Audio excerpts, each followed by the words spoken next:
customers ever get value for money? That depends what Ofgem says in about an hour's time. We expect them to fire the starting gun on what could feel like a marathon of consultation and investigation, but could lead one day to lower bills. Cordelia KretschMAR is at a house in southeast London. So what would an inquiry, if it comes at 7 o'clock this morning, mean for consumers? Well, ultimately, it could lead to more competition between suppliers, better choice, and ultimately one day lower bills. But there won't be any change overnight, because what we're expecting to see from Ofgem today is a firing of the starting gun on a process that could start with their consultation and could one day lead to a full-scale investigation into whether these energy companies are profiteering from cash-strapped customers. Firing up the gas and keeping the electricity burning. Cordelia, you're with one family who are keen to know the outcome then of today's decision.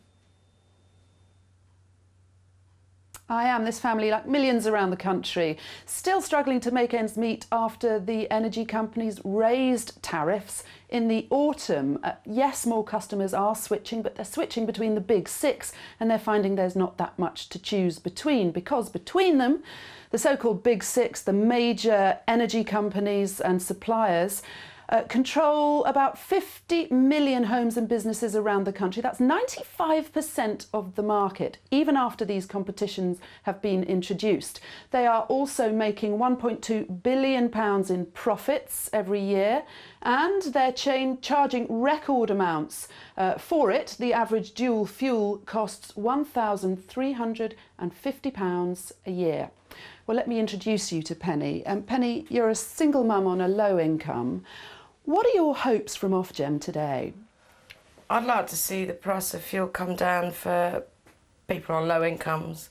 I particularly resent the increased price of key meter fed fuel, and right now I'm paying a quarter of my income in fuel, and it's pretty hard to sustain. OK, well, in about 45 minutes' time, Ofgem, we're expecting, will announce a one-month-long consultation, followed by a lengthy investigation into whether energy companies are profiteering from people like Penny.